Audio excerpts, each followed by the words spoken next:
Diperlihatkan Ibu Iren. Politik luar negeri. Oke, baik. Politik luar negeri. Selanjutnya panelis Bapak Kusnanto Anggoro untuk mengambil undian daftar pertanyaan.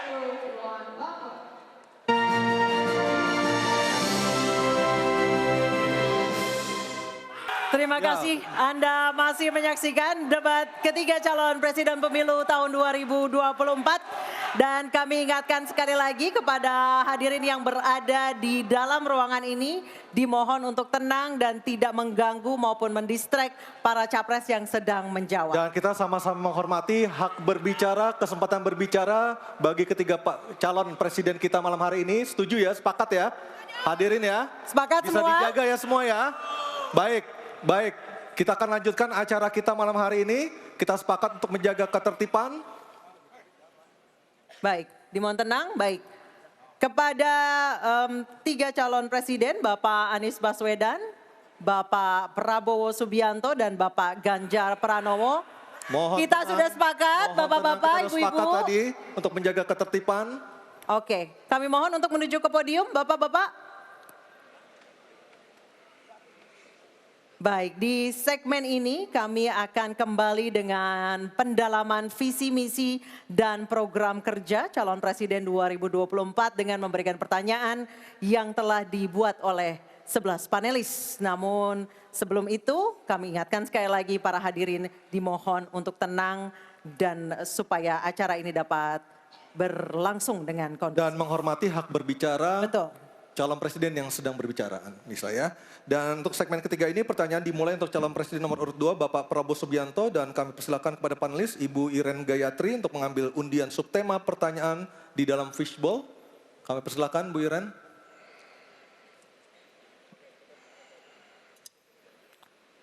Tersisa 3 subtema lagi untuk segmen ini. Sudah ada keamanan, hubungan internasional, dan juga pertahanan. Diperlihatkan Ibu Iren. Politik luar negeri. Oke, baik. Politik luar negeri. Selanjutnya panelis Bapak Kusnanto Anggoro untuk mengambil undian daftar pertanyaan dari fishbowl dan mohon diperlihatkan huruf yang tertera. Huruf A, B, atau C yang akan dipanggil oleh Pak Kusnanto Anggoro. Silakan Pak Kus. Huruf C, politik luar negeri. Baik, saya akan ambil. Politik luar negeri. Amplopnya C, politik luar negeri masih tersegel. Silakan Anissa. Baik, ini amplopnya masih tersegel Bapak Ibu. Dan kami ingatkan sekali lagi para calon presiden untuk mendengarkan dengan seksama karena pertanyaan tidak akan kami ulangi. Dan pertanyaan untuk calon presiden nomor urut 2 Bapak Prabowo Subianto. Utang luar negeri adalah instrumen pembayaran yang sah. Namun ada risiko intervensi kedaulatan oleh negara pemberi utang. Pertanyaannya, apa kebijakan paslon untuk menghindari intervensi kedaulatan Indonesia akibat utang yang terus bertambah? Waktu menjawab 2 menit Pak Prabowo, kami persilahkan. Baik, mengenai utang luar negeri, ternyata Indonesia sekarang, hutang luar negeri kita sebagai rasio perbandingan terhadap produk domestik bruto kita salah satu terendah di dunia. Jadi masih kita sekitar berada di sekitar 40%, sedangkan banyak negara jauh di atas kita. Kedua, kembali lagi dengan manajemen yang prudent, pengelolaan yang baik, dan dengan strategi ekonomi yang tepat, terutama dengan hilirisasi, di mana kita bisa mendapat keuntungan sebagai bangsa, ini memperkuat posisi tawar kita. Jadi saya kok tidak terlalu khawatir negara lain mau intervensi kita soal hutang. Kita sangat-sangat dihormati, kita tidak pernah default. Saya keliling seluruh dunia, mereka sangat hormat dengan Indonesia, kita tidak pernah gagal hutang, dan saya sangat optimis. Tapi kembali, kita harus punya kekuatan pertahanan yang kuat supaya tidak bisa diintervensi, tidak bisa digertak, tidak bisa diintimidasi. Hanya dengan kekuatan kita akan dihormati dan kita akan amankan kekayaan kita, amankan ekonomi kita, amankan pembangunan kita menuju Indonesia makmur, Indonesia kaya. Terima kasih. Masih ada sisa waktu Pak Prabowo? Ya, Mohon tenang. saya tegaskan kembali ya bahwa pelajaran sejarah manusia yang lemah akan selalu ditindas. Kita lihat saja apa yang terjadi di Gaza. Kita tidak boleh lemah, kita tidak boleh Baik, waktu habis. dilindas oleh Waktu bangsa habis lain. Pak Prabowo, kami persilakan kepada calon presiden nomor urut 1, Bapak Anies Baswedan untuk menanggapi jawaban dari capres nomor urut 2 dalam waktu. Oke, silakan Anissa. Baik, selanjutnya capres nomor urut 2, jawaban capres nomor urut 2 akan ditanggapi oleh calon presiden nomor urut 3, Bapak Ganjar Pranowo. Kami persilakan Bapak, waktu Anda 1 menit. Kita membaca buku Convention of Economic Hitman dari John Perkin bahwa hutang-hutang itu memang bisa mematikan. Maka hati-hati kalau mau hutang. Terutama pada infrastruktur yang punya risiko tinggi. Kita mesti hitung betul, kita mesti prudent betul. Karena ini pernah dilakukan dan membuat banyak negara kolaps karena hutang. Namun demikian, kalau mau pakai kekuatan dalam negeri, artinya wajib hukumnya kita mendorong ekonomi tumbuh 7%, kemudian govern berjalan bisa dengan baik, maka ICOR bisa turun 4%, dan kemudian kita mesti betul-betul anti korupsi. Kalau itu tidak dilakukan, maka tidak akan tumbuh ekonomi yang ada di tempat kita. Ease of doing business mesti dilakukan.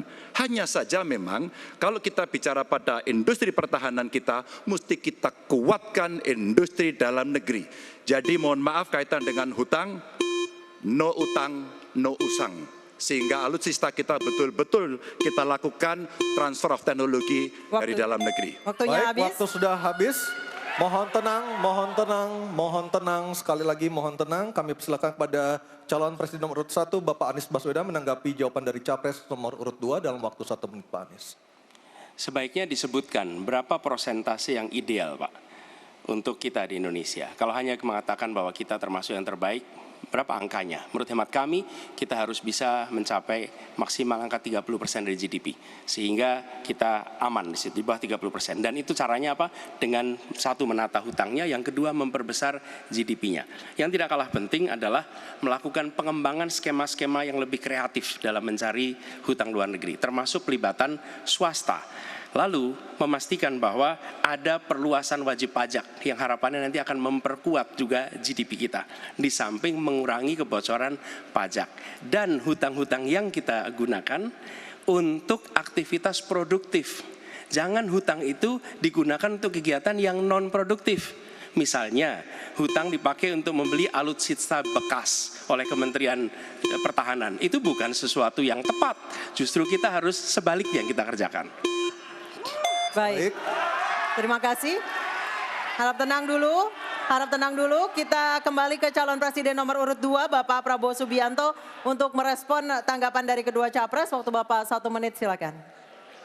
Saya nggak mengerti. Jangan-jangan guru kita, buku kita sama, Pak Ganjar.